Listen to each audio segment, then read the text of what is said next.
سپہر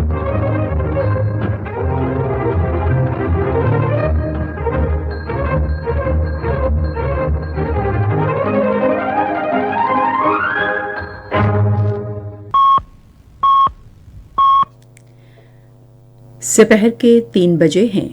السلام علیکم، یہ ریڈیو پاکستان ہے۔ سمینہ وقار سے خبریں سنیے۔ پہلے اہم خبروں کا خلاصہ۔ سینیٹ کو آج بتایا گیا کہ بھارت کے ساتھ اس وقت کوئی درپردہ سفارتکاری نہیں ہو رہی۔ پاکستان بھارت کے غیر قانونی زیر قبضہ جموں و کشمیر میں انسانی حقوق کی سنگین خلاف ورزیوں پر اپنی آواز اٹھاتا رہے گا۔ کنٹرول لائن کی دونوں جانب اور دنیا بھر میں مقیم کشمیری آج بھارت کے یوم جمہوریہ کو یوم سیاہ کے طور پر منا رہے ہیں۔ صدر مملکت نے عوام پر زور دیا ہے کہ وہ ملکی ترقی کے لیے عالمی برادری کے رجحانات کو اپنائے۔ سندھ حکومت نے سعودی عرب کے سرمایہ کاروں کو دعوت دی ہے کہ وہ آگے آئیں اور صوبے میں دستیاب سرمایہ کاری کے مواقع سے فائدہ اٹھائیں۔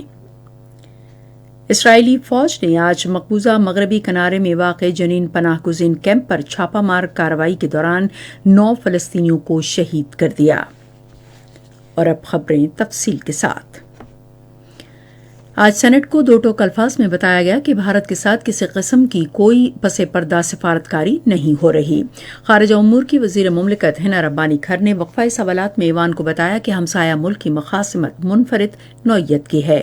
انہوں نے کہا کہ دونوں ممالک کے درمیان تعلقات بھارت کی جانب سے کیے گئے کئی اشتعال انگیز اقدامات کے باعث کشیدہ ہیں۔ انہوں نے کہا کہ بھارت کی جانب سے BBC کی دستاویزی فلم پر پابندی سے گجرات کے قتل عام پر پاکستان کے موقف کی توثیق ہو گئی ہے۔ وزیر مملکت نے کہا کہ پاکستان اپنی مشرقی اور مغربی سرحدوں پر پرامن اور امن کا خواہاں ہے۔ انہوں نے کہا کہ ہم امن کا سفر جاری رکھیں گے۔ انہوں نے کرتارپور راہداری کھلنے کو ایک مثبت مثال قرار دیتے ہوئے کہا کہ ایسے اقدامات کو ترویج دینی چاہیے۔ قانون کے وزیر مملکت شہادت امان نے ایوان کو بتایا کہ ٹیلی ویژن اور ریڈیو چینل کاشتکاروں کی آگاہی کے لیے پروگرام پیش کرتے ہیں۔ انہوں نے کہا کہ ریڈیو پاکستان اور پاکستان ٹیلی ویژن سے کہا جائے گا کہ وہ کاشتکاروں کی جدید ٹیکنالوجی سے آگاہی کے متعلق مزید پروگرام نشر کریں۔ انہوں نے زراعت سے متعلق پروگرام نشر کرنے پر ریڈیو ملتان کو خصوصی طور پر سراہا۔ وزیر مملکت خزانہ عائشہ غوث پاشا نے توجہ دلاؤ نوٹس کا جواب دیتے ہوئے کہا کہ حکومت کے پاس معاشی صورتحال پر قابو پانے کے لیے منصوبہ ہے۔ انہوں نے کہا کہ معاشرے کے غریب طبقوں کو تحفظ دینا ہمارا عزم ہے۔ وزیر مملکت خزانہ نے کہا کہ حکومت کو سیلاب کی تباہ کاریوں اور عالمی عوامل کے منفی اثرات کے علاوہ مشکل معاشی حالات ورثے میں ملے۔ انہوں نے کہا کہ موجودہ صورتحال میں تمام سیاسی جماعتوں کو سیاسی مفادات کو پس پشت ڈال کر ملکی مفاد میں متحد ہونا چاہیے۔ پاکستان بھارت کے غیر قانونی زیر قبضہ جموں و کشمیر میں جاری انسانی حقوق کی سنگین خلاف ورزیوں پر آواز بلند کرتا رہے گا۔ آج اسلام آباد میں اپنی ہفتہ وار نیوز بریفنگ کے دوران دفتر خارجہ کی ترجمان ممتاز زہرا بلوچ نے کہا کہ پاکستان اقوام متحدہ کی سلامتی کونسل کی قراردادوں کے مطابق جموں و کشمیر کے عوام کے حق کی خود ارادیت کی جدوجہد کی اخلاقی، سیاسی اور سفارتی حمایت جاری رکھے گا۔ انہوں نے کہا کہ ہم بھارت کے غیر قانونی زیر قبضہ جموں و کشمیر میں جنوری 1990 کے دوران بھارتی قابض فوج کے ہاتھوں قتل عام کے 3 واقعات میں شہید ہونے والوں کی قربانیوں کو خراج عقیدت پیش کرتے ہیں۔ افغانستان کی صورتحال کے حوالے سے ترجمان نے کہا کہ پاکستان اپنے ہمسایہ ممالک میں امن و استحکام کی اہمیت پر زور دیتا ہے۔ انہوں نے کہا کہ ہم دہشت گردی سے نمٹنے اور افغانستان میں انسانی بحران کو روکنے میں مدد دینے کی غرض سے افغان عبوری حکومت کے ساتھ مسلسل اور عملی رابطے کے لیے علاقائی ممالک کے ساتھ مل کر کام کرنے کے خواہش مند ہیں۔ انہوں نے کہا کہ افغانستان کے لیے روس کے خصوصی نمائندے ضمیر کاولوف کے دورے کے دوران دونوں ممالک نے افغانستان میں امن، استحکام اور اقتصادی ترقی کے فروغ کے لیے روابط اور تعاون کو مزید مضبوط کرنے کے لیے مل کر کام کرنے کے عزم کا اعادہ کیا۔ دونوں ممالک نے باہمی اور ماسکو فار میٹ اور افغانستان کے ہمسایہ ممالک جیسے علاقائی فورمز کے تناظر میں روابط جاری رکھنے پر بھی اتفاق کیا۔ ترجمان نے کہا ہے کہ پاکستان نے سویڈن اور ہالینڈ میں قرآن پاک کی بے حرمتی کے واقعات کی شدید مذمت کی ہے۔ انہوں نے کہا کہ ہم ان واقعات کو نسل پرستی اور مسلمانوں سے نفرت اور اسلام سے متعلق منفی تاثر کے تناظر میں دیکھ رہے ہیں۔ ترجمان نے کہا کہ یہ اقدام خیالات، معاملات اور رائے کی آزادی حق کے خلاف ہے اور ان سے دنیا کے 1.5 ارب سے زائد مسلمانوں کی دل آزاری ہوئی ہے۔ انہوں نے کہا کہ ہم نے سویڈن اور ہالینڈ کو اپنی تشویش سے آگاہ کیا ہے اور ان پر اسلامو فوبیا کے خلاف سخت اقدامات اٹھانے پر زور دیا ہے۔ ترجمان نے کہا کہ امور خارجہ کی وزیر مملکت ہنا ربانی کھر رواں ماہ کی 30 تاریخ کو جنیوا میں اقوام متحدہ کی انسانی حقوق کونسل میں پاکستانی وفد کی قیادت کریں گی۔ انہوں نے کہا کہ ہنا ربانی کھر اس دورے کے دوران عالمی سطح پر انسانی حقوق کے خلاف ورزیوں پر پاکستان کی طرف سے اٹھائے گئے اقدامات کو اجاگر کریں گی۔ کنٹرول لائن کے دونوں اطراف اور دنیا بھر میں مقیم کشمیری آج بھارت کے یوم جمہوریہ کو یوم سیاہ کے طور پر منا رہے ہیں تاکہ عالمی برادری پر یہ دباؤ ڈالا جا سکے کہ وہ بھارت کی طرف سے کشمیری عوام کو حق خود ارادیت دینے سے انکار کا نوٹس لے۔ یوم سیاہ منانے کی اپیل کل جماعتی حریت کانفرنس نے کی ہے۔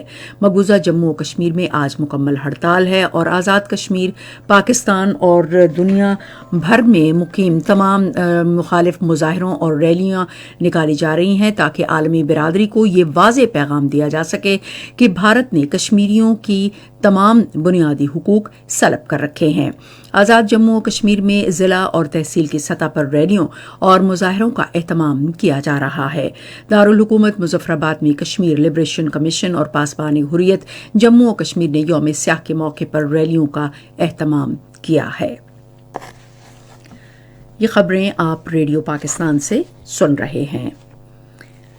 صدر ڈاکٹر عارف علوی نے عوام پر زور دیا ہے کہ وہ ملک میں ترقی کے لیے عالمی برادری کے جدید رجحانات کو اپنائے۔ انہوں نے آج لاہور میں ورچوئل یونیورسٹی کے 12ویں جلسہ تقسیم اسناد سے خطاب کرتے ہوئے کہا کہ معاملات کے مقابلے میں تعلیم و تربیت کا کردار سازی پر گہرا اثر ہوتا ہے۔ انہوں نے کہا کہ ملک میں 2 کروڑ بچے ابھی تک اسکول جانے سے محروم ہیں۔ عارف علوی نے کہا کہ تعلیم کے حصول کے بغیر کوئی ملک ترقی نہیں کر سکتا۔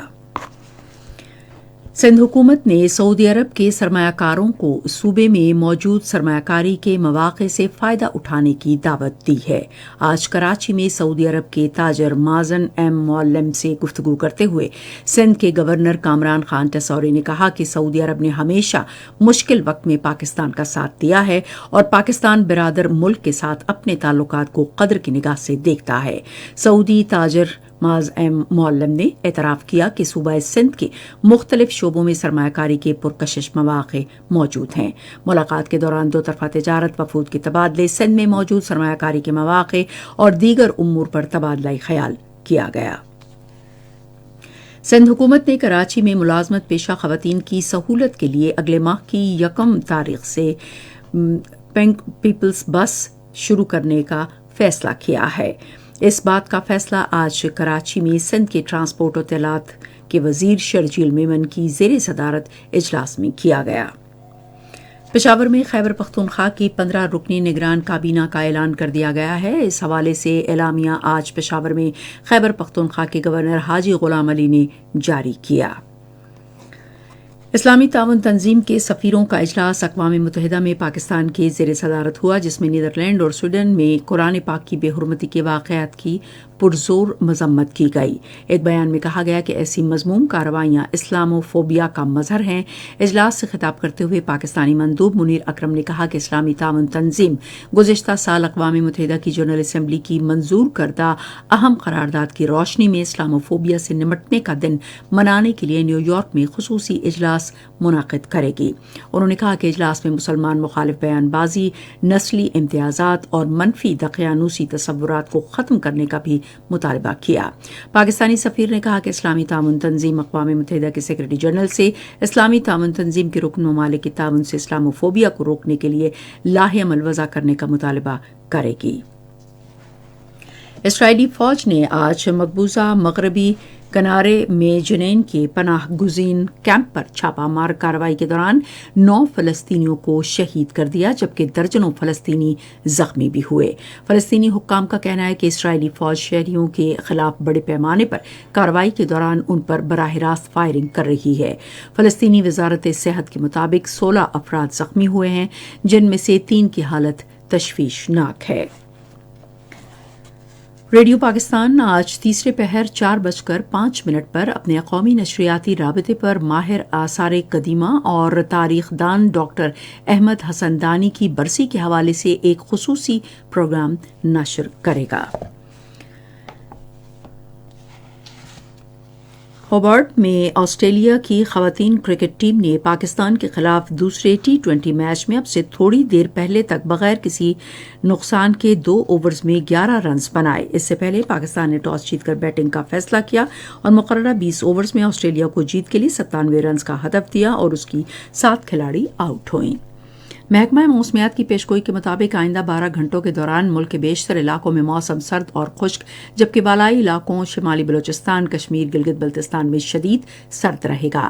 آج ریکارڈ کیا گیا 22 شہروں کا درجہ حرارت: اسلام آباد اور Peshawar 17 degree centigrade, Lahore 16، Karachi 22، Quetta 5، Gilgit اور Muzaffarabad 11، Murree 8، Srinagar 4، Jammu 16، Layyah -6 degree centigrade اور ریکارڈ کیا گیا۔ اسی کے ساتھ خبریں ختم ہوئیں۔ مزید خبروں اور تجزیوں کے لیے آئیے ہماری ویب سائٹ پر radio.gov.pk اور فیس بک کے link radio Pakistan news official پر براہ راست ویڈیو اسٹریمنگ بھی ملاحظہ کیجیے۔